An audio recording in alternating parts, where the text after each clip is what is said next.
UP चुनाव का सबसे बड़ा सस्पेंस खत्म हो चुका है। समाजवादी पार्टी के सुप्रीमो अखिलेश यादव मैनपुरी जिले की करहल सीट से चुनाव लड़ेंगे। आज एक और सस्पेंस खत्म होने की उम्मीद है, वो है उत्तर प्रदेश के तीसरे और चौथे दौर के चुनाव के लिए बीजेपी आज अपनी सूची जारी करेगी। ये फाइनल लिस्ट होगी। पिछले 2 दिन से इसका इंतजार किया जा रहा था। उधर कोविड पाबंदियों के बीच बीजेपी अध्यक्ष जेपी नड्डा बरेली में घर घर जाकर चुनाव प्रचार शुरू करेंगे। वो आगरा में पार्टी पदाधिकारियों के साथ मीटिंग करेंगे। और यूपी को लेकर बड़ी खबर यह भी है कि कांग्रेस आज अपना यूथ मैनिफेस्टो जारी करेगी। अभिषेक मिश्रा मेरे सहयोगी इस वक्त तमाम जानकारी के साथ जुड़ गए हैं। देखिए अभिषेक, रोज कुछ ना कुछ हलचल उत्तर प्रदेश की सियासत में दिखाई देती है। अब यहां पर अखिलेश की सीट से किस सीट से वो लड़ेंगे ये तय हो गया है, लेकिन योगी आदित्यनाथ के खिलाफ जिस तरीके से वो कह रहे थे कि मैं पहले ही जीत जाऊंगा, वो अब एक तरीके से यहां पर सीट का चुनाव करके तस्वीर साफ करने की कोशिश में है। देखिए बिल्कुल नेहा, कहीं ना कहीं ये बात साफ हो गई है कि योगी आदित्यनाथ के चुनाव से पहले अखिलेश यादव ये चुनाव लड़ लेंगे और इसीलिए उन्होंने मैनपुरी की करहल सीट का चुनाव किया है। इसके अलावा लगातार हम देख रहे हैं किस तरीके से पहले अखिलेश यादव मना करते रहे कि वो चुनाव में नहीं जाएंगे, उन्हें तैयारी करनी है, लेकिन जब माहौल बदला और खुद योगी आदित्यनाथ गोरखपुर शहर से और उप मुख्यमंत्री सिराथू से मैदान में है, तो संगठन और कार्यकर्ताओं में जोश भरने के लिए अखिलेश यादव के लिए जरूरी हो गया कि वो भी मैदान में उतरे और इसका चुनाव किया गया। लगातार सीटों को लेकर के गहमा गहमी बनी रही। आजमगढ़ की से बात हुई, गन्नौर की बात हुई, लेकिन उन्होंने ऐसी सीट का चुनाव किया है जो एक तरीके से सुरक्षित भी है, जहां तक जीत की बात है उनके लिए, और हमेशा से गढ़ रहा है करहल समाजवादी पार्टी का। 1993 के बाद से लगातार समाजवादी पार्टी के ही सांसद है और मुलायम सिंह फिलहाल वहीं से आते हैं। तो कहीं ना कहीं ये बात साफ हो जाती है कि मैदान में लड़ाई दिखाना तो जरूरी है, लेकिन एक कवर के साथ में। यही कारण है कि करहल का चुनाव किया गया है। इसके अलावा प्रचार जोरों से शुरू हो चुका है। आज खुद जेपी नड्डा आगरा और बरेली में मौजूद रहेंगे और इसके अलावा कांग्रेस भी अपना यूथ मैनिफेस्टो लेकर के आ रही है। तो उत्तर प्रदेश की सियासत अब लगातार गर्म हो रही है। हाँ, पारा यूपी में गिर रहा है ठंड का, लेकिन सियासत गर्म है और तमाम नेता इस वक्त जो हैं एक एक करके प्रचार के साथ साथ नामांकन और तमाम प्रक्रियाओं में आगे नजर आ रहे हैं। जी, वहीं आज बीजेपी की सूची भी जारी होने वाली है, उसके बारे में क्या खबरें सामने आ रही हैं?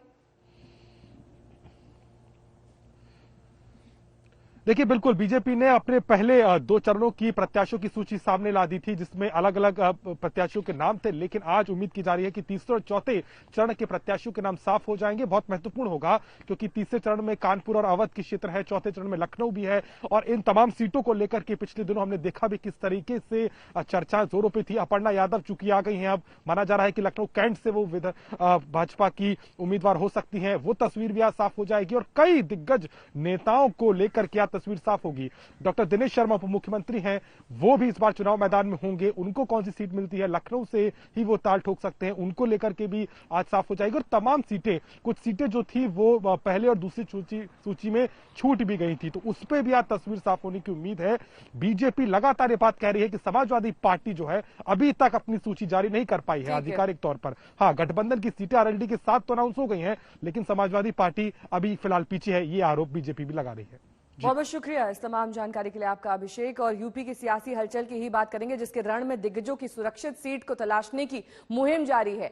सीएम योगी ने अपने गृहनगर गोरखपुर की सीट चुनी। यही दांव डिप्टी सीएम केशव प्रसाद मौर्य ने आजमाया और अब अखिलेश यादव ने भी आखिरकार पारंपरिक सीट मैनपुरी का ही चुनाव किया है।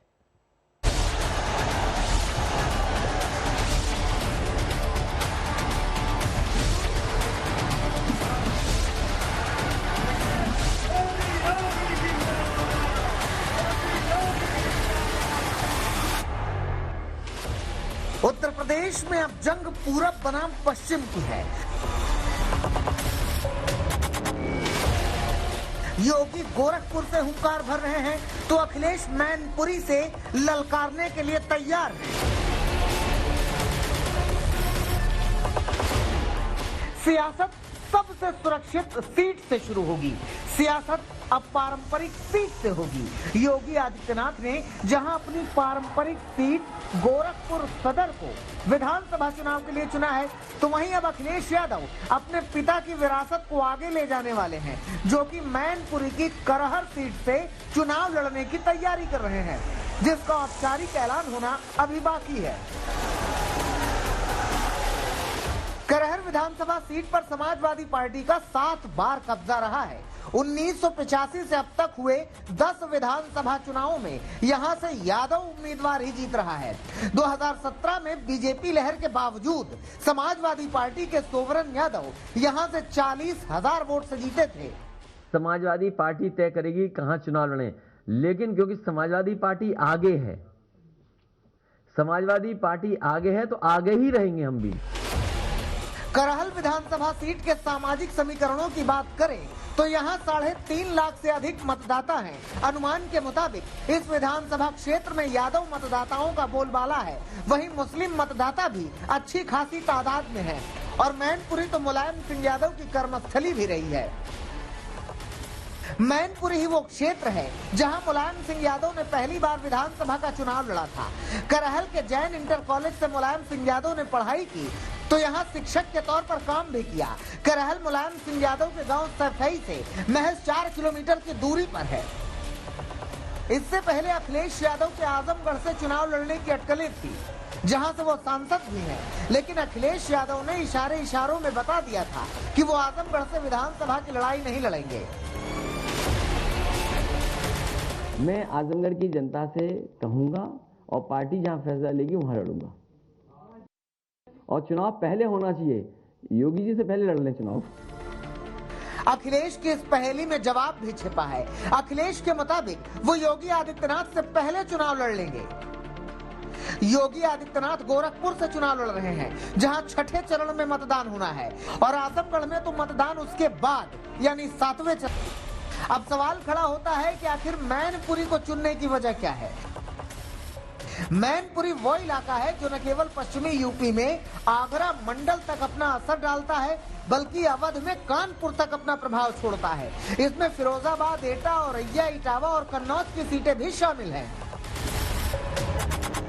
समाजवादी पार्टी के गढ़ माने जाने वाले इन इलाकों में पिछले कुछ चुनाव में बीजेपी ने तेजी से सेंधमारी की है। वहीं पश्चिमी यूपी में आरएलडी के गठबंधन के बाद समाजवादी पार्टी खुद को मजबूत स्थिति में देख रही है। पिछले चुनाव में बीजेपी को पश्चिमी यूपी की 97 सीटों में से 44.4% वोट के साथ 82 सीटें हासिल हुई थी। वहीं समाजवादी पार्टी को 19.5% वोट के साथ 9 सीटें मिली थी। समाजवादी पार्टी तय करेगी कहां चुनाव लड़े, लेकिन क्योंकि समाजवादी पार्टी आगे है, समाजवादी पार्टी आगे है तो आगे ही रहेंगे हम भी। उधर योगी आदित्यनाथ ने गोरखपुर सदर से चुनाव लड़ने का ऐलान किया तो अब उनके खिलाफ भीम आर्मी वाले चंद्रशेखर मैदान में होंगे, जो कि अखिलेश और कांग्रेस से गठबंधन न होने के बाद अकेले चुनाव लड़ने का ऐलान कर चुके हैं। पार्टी का आदेश हुआ है कि आपको गोरखपुर सदर लड़ना है, और मैं भीम आर्मी और आजाद समाज पार्टी के का जो आदेश है हमारे नेताओं का, मैं उसका सम्मान करूंगा और मैं गोरखपुर चुनाव लड़ने जा रहा हूं। पिछले 5 साल में जो अन्याय, अत्याचार, जुल्म जाति बहुजन समाज के लोगों ने उत्तर प्रदेश में सही, उसके लिए सिर्फ एक शख्स जिम्मेदार है, वो है मुख्यमंत्री योगी आदित्यनाथ। इसलिए मैं पार्टी के आदेश का सम्मान करते हुए वहां चुनाव लड़ूंगा। यूपी में जंग सीएम बनाम पूर्व सीएम की है, पूरब बनाम पश्चिम की है। आज तक ब्यूरो। वहीं बीजेपी ने उत्तराखंड की 70 विधानसभा सीटों में से 59 में नाम तय कर दिए हैं और इनका ऐलान भी कर दिया है। सीएम पुष्कर सिंह धामी एक बार फिर से खटीमा से ही चुनाव लड़ेंगे। गोवा के लिए भी 34 सीटों पर उम्मीदवार बीजेपी ने तय कर दिया। हालांकि मनोहर पर्रिकर के बेटे का नाम कहीं शामिल नहीं है।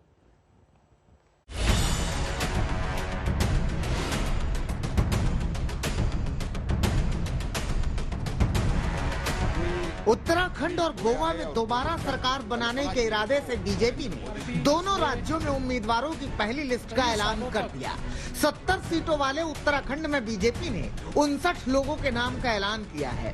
तय किया गया है कि मुख्यमंत्री पुष्कर सिंह धामी खटीमा से चुनाव लड़ेंगे। बीजेपी के प्रदेश अध्यक्ष मदन कौशिक हरिद्वार से चुनाव लड़ेंगे। सतपाल महाराज चौबट्टा खाल से चुनाव लड़ेंगे और धन सिंह रावत श्रीनगर से चुनाव लड़ेंगे। पार्टी ने जो किया है सोच समझ के किया होगा, अच्छा किया होगा। बहुत सारे लोगों को उनकी आशा के अनुरूप परिणाम मिले हैं, बहुत सारे लोगों को उनकी आशा के अनुरूप परिणाम नहीं मिले हैं।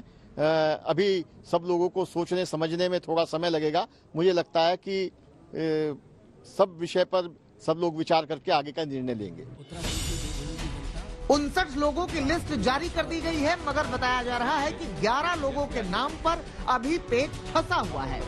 उत्तराखंड की तरह ही बीजेपी ने गोवा में भी अपने 34 उम्मीदवारों की पहली लिस्ट जारी कर दी है। यहाँ सीएम प्रमोद सावंत सांकेलिम से चुनाव लड़ेंगे। डिप्टी सीएम मनोहर अजगांवकर मडगांव से चुनाव लड़ेंगे। पहली लिस्ट सामने आने के पहले तक कयास लगाए जा रहे थे कि पूर्व सीएम मनोहर पर्रिकर के बेटे उत्पल पर्रिकर को भी इस बार चुनावी मैदान में उतारा जाएगा, मगर पहली लिस्ट में उत्पल का नाम नहीं है। इस बाबत जब देवेंद्र फडणवीस से सवाल किया गया तो उनका जवाब सुनिए।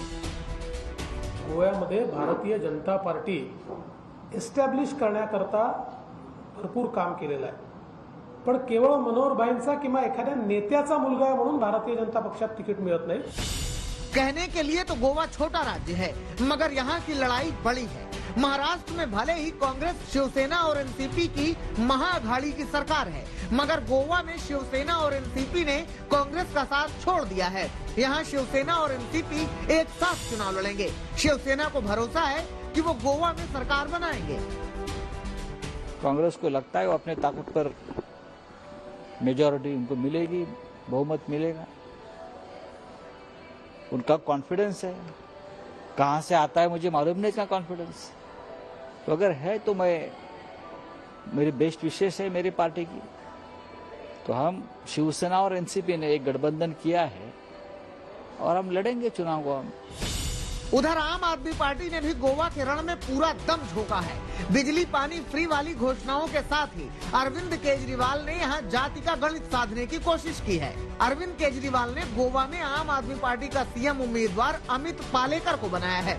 दरअसल अमित पालेकर भंडारी समुदाय से आते हैं और गोवा में इस समुदाय की करीब 35% आबादी है और अभी तक सिर्फ एक मुख्यमंत्री ही इस समुदाय से बना है। अब देखना यह होगा कि गोवा के रण में कौन बाजी मारता है। आज तक ब्यूरो। 5 राज्यों में चुनाव से पहले देश का मिजाज क्या है, इसी को लेकर इंडिया टुडे और सी वोटर ने सर्वे किया। सर्वे के मुताबिक अगर देश में आज लोकसभा चुनाव हुए तो एनडीए को बहुमत मिलेगा। सर्वे के मुताबिक एनडीए को 296 सीट मिलने का अनुमान है, जबकि यूपीए को 127 और अन्य के खाते में 120 सीटें जा सकती हैं। हमारी सहयोगी अंजना ओम कश्यप सर्वे से जुड़ी बड़ी बातें आपको बता रही हैं।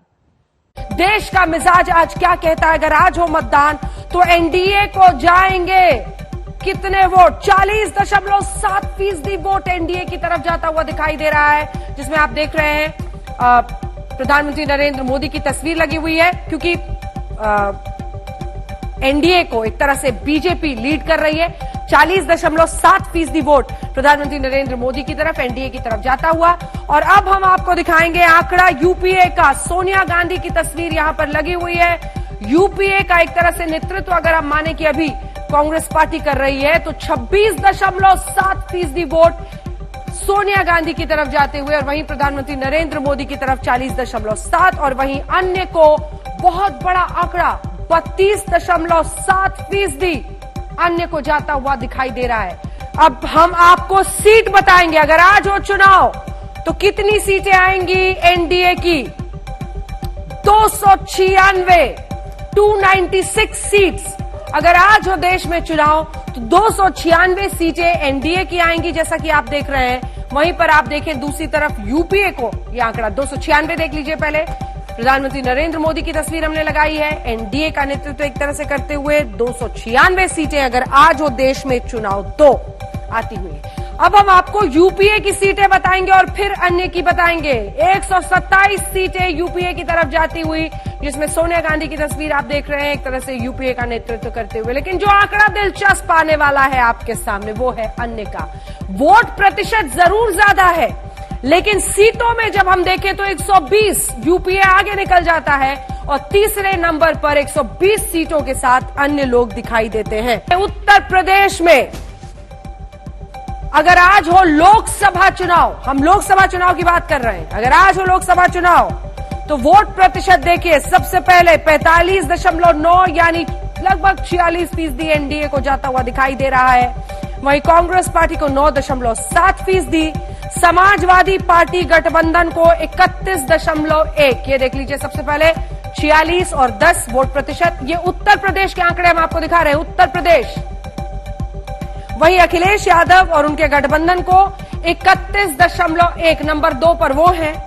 वहीं पर बीएसपी को 10.6, जिसको हम राउंड ऑफ करके आपको 11% बता रहे हैं, और अन्य को सिर्फ 2.7, जो अन्य पार्टियां बचती हैं।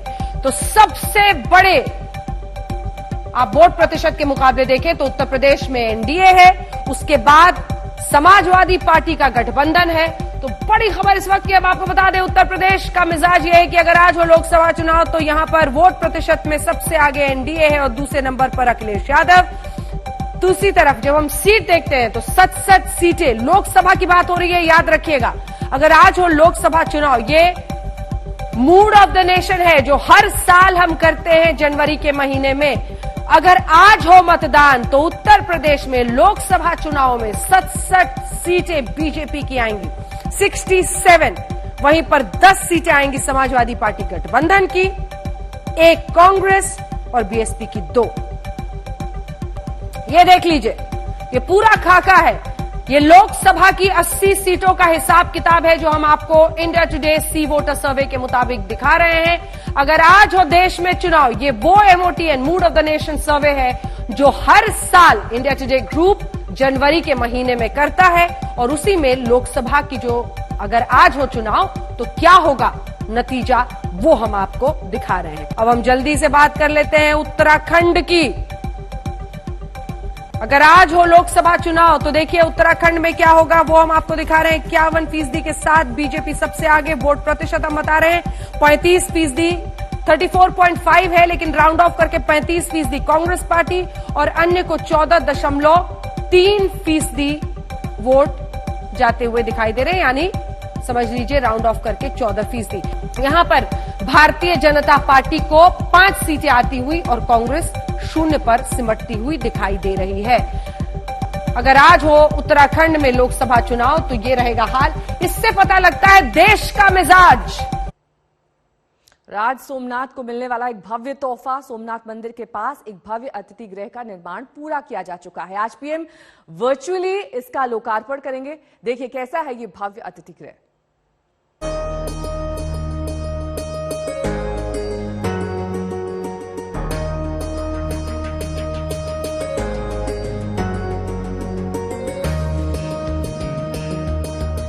दिव्य और अलौकिक सोमनाथ मंदिर,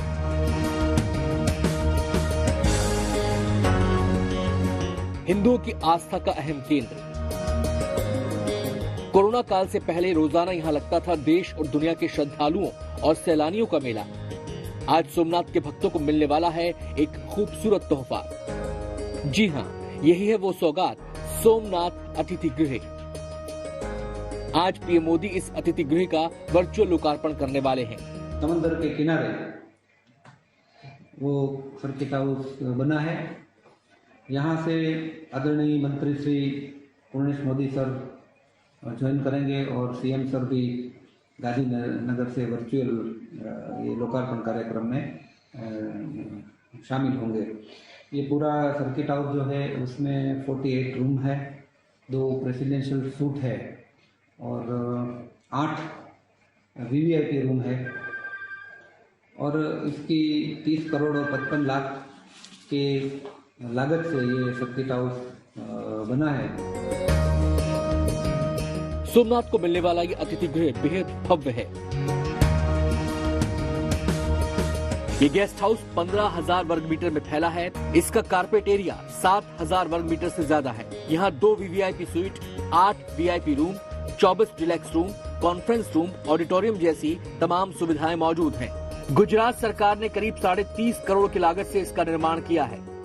ज्योतिर्लिंग श्री सोमनाथ मंदिर को प्रधानमंत्री मोदी द्वारा एक और सुनहरा तोहफा दिया जाने वाला है। आप मेरे पीछे देख सकते हैं, ये गुजरात राज्य सरकार द्वारा बनाया गया सोमनाथ अतिथि गृह, जिसकी लागत तकरीबन 30 करोड़ है। प्रधानमंत्री मोदी इसका वर्चुअल लोकार्पण करने वाले हैं। इसी के कारण जो यहाँ तैयारियां हैं वो जोरों शोरों से चल रही है। सोमनाथ मंदिर से तकरीबन 1 किलोमीटर दूर बनने वाला ये अतिथि गृह एक गुजरात का सबसे बेहतरीन अतिथि गृह राज्य सरकार द्वारा तैयार किया गया है। सोमनाथ मंदिर 12 ज्योतिर्लिंगों में पहला माना जाता है। भव्यता और दिव्यता में ये पूरी दुनिया में मशहूर है। सोमनाथ मंदिर अहमदाबाद से करीब 400 किलोमीटर दूर वेरावल बंदरगाह से कुछ ही दूर प्रभास पाटन में स्थित है। अत्यंत वैभवशाली होने की वजह से इस मंदिर पर कई बार हमले हुए। महमूद गजनवी ने इस मंदिर पर 17 बार हमले किए, लेकिन सोमनाथ का वैभव अटल रहा। सोमनाथ मंदिर भवन का पुनर्निर्माण सरदार वल्लभ भाई पटेल ने करवाया था। पीएम मोदी ने सोमनाथ में पिछले साल 80 करोड़ के विकास कार्यों का लोकार्पण किया था। कौशल जोशी, सोमनाथ आज तक। और अब बात कोरोना संक्रमण की करेंगे। नए आंकड़े आ चुके हैं, आपको इनसे रूबरू करा दें। 24 घंटे में कोरोना के 3,47,254 नए मरीज सामने आए हैं। कल से करीब 30,000 का इजाफा है। इससे एक्टिव केसेस की संख्या 20,18,825 तक पहुंच गई है। 3,47,254 नए मरीज पिछले 24 घंटे में कल की तुलना में 30,000 मरीज ज्यादा हैं। पॉजिटिविटी दर 17.9% है और 2 दिन ऐसे लगातार जब 3 लाख से ऊपर कोरोना संक्रमण का आंकड़ा पहुंच गया है।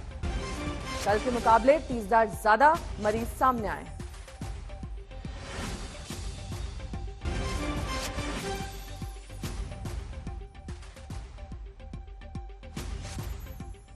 चलिए अब हम आपको दिखाते हैं कौन कौन से वो राज्य हैं जहां से कोरोना केसेस ज्यादा आ रहे हैं। टॉप 5 राज्यों की अगर बात कर लें तो इसमें अब कर्नाटक सबसे ऊपर नंबर पर पहुंच गया है। अभी तक ये महाराष्ट्र था। कर्नाटक में 47,754 नए मामले, केरल में 46,387, वहीं महाराष्ट्र में 46,197, तमिलनाडु में 28,561, गुजरात में 24,485 नए मामले सामने आए हैं। वहीं बड़े शहरों की अगर बात करें, नए मामलों में बेंगलुरु 30,540, दिल्ली में मामले कम हुए हैं 12,306 मामले, त्रिवेंद्रम 9,720, चेन्नई 7,520, पुणे 7,264, मुंबई 5,708। यानी कि पीक जो है वो दिल्ली और बॉम्बे में आकर निकल गया है, ये तमाम जानकार मान रहे हैं। वहीं देश में कोरोना के केसेस में बड़ा उछाल देखने को मिला है। तीसरी लहर में पहली बार केसेस 3 लाख को पार कर गए हैं। केरल, कर्नाटक यानी कि दक्षिण भारत में हालात खराब बताए जा रहे हैं। केरल ने नई पाबंदियों का ऐलान कर दिया है। कोरोना की तीसरी लहर का कहर, पहली बार नए तादाद 3 लाख के पार। केरल, कर्नाटक में हालात सबसे खराब। केरल में संडे का कर्फ्यू, स्कूल बंद।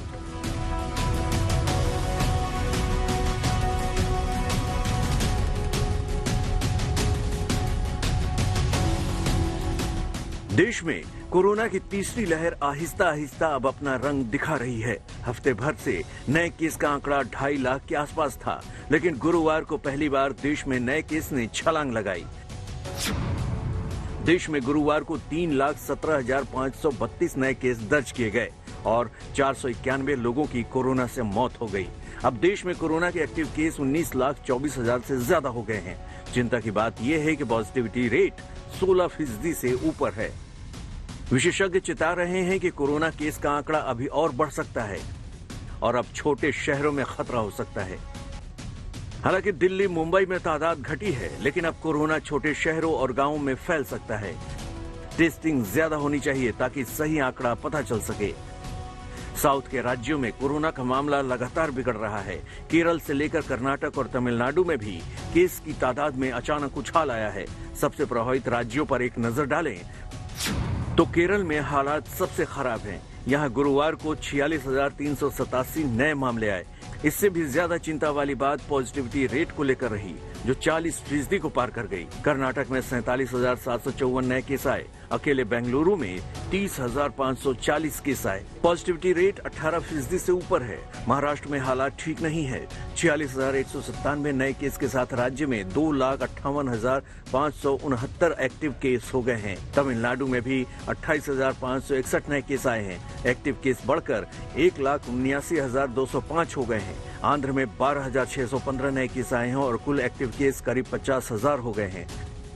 केरल में हालात को देखते हुए नई पाबंदियां लगाई गई हैं। केरल में रविवार को लॉकडाउन होगा। आज से स्कूलों को भी बंद कर दिया गया है। दिल्ली में मामले कुछ कम हुए हैं। गुरुवार को 12,306 मामले आए, लेकिन अब लोगों को टेस्टिंग के लिए खासी दिक्कत हो रही है। दिल्ली में एक हफ्ते में 200 लोगों की मौत हो चुकी है। डॉक्टर चेता रहे हैं कि वैक्सीनेशन बेहद जरूरी है।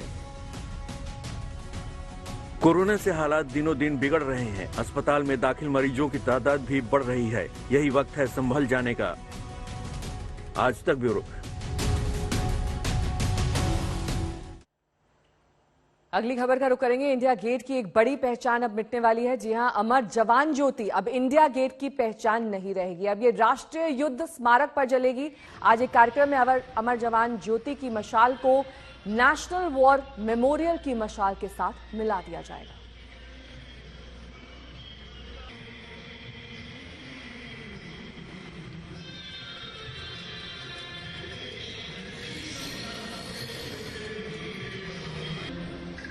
हालांकि इसे लेकर अलग अलग प्रतिक्रियाएं आ रही हैं। राहुल गांधी ने ट्वीट करके इसका विरोध किया है। उनका ये कहना है कि ऐसा किया जाना ठीक नहीं है। वॉर मेमोरियल पर अमर जवान ज्योति को शिफ्ट नहीं किया जाना चाहिए। दिल्ली में कड़ाके की सर्दी का सिलसिला जारी है। आज सुबह कोहरे का जबरदस्त असर देखा गया। अभी क्या है दिल्ली का हाल और मौसम का मिजाज बता रहे हैं आश्रत संवाददाता हिमांशु मिश्रा।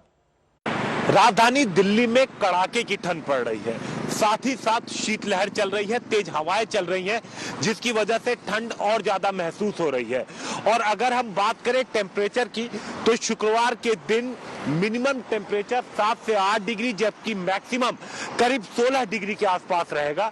लेकिन साथ ही साथ आप मौसम देखिए, सुबह के 9 बज रहे हैं, हम दिल्ली के अक्षरधाम इलाके में हैं और अभी तक मौसम पूरी तरीके से साफ नहीं है।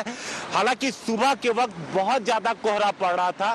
कोहरा तो नहीं है, उसकी वजह हवा भी है कि हवा ज्यादा चलने की वजह से कोहरा तो थोड़ा छट गया है, लेकिन मौसम अभी साफ नहीं है। और अगर हम मौसम के पूर्वानुमान की बात करें तो शनिवार और रविवार दोनों दिन बादल छाए रह सकते हैं, कई जगहों पर बारिश हो सकती है और इसकी वजह से भी ठंड और ज्यादा बढ़ सकती है। और अगले 2 दिन यानी सोमवार और मंगलवार तक मौसम इसी तरीके से बना रह सकता है, लेकिन उसके बाद मौसम साफ होने की उम्मीद है। लेकिन अगर हम फिलहाल बात करें तो कम से कम 4 से 5 दिन तक दिल्ली और आसपास के इलाके में रहने वाले लोगों को ठंड से कोई राहत मिलने की उम्मीद नहीं है। कैमरामैन अंकित सिंह के साथ हिमांशु मिश्रा, दिल्ली, आज तक।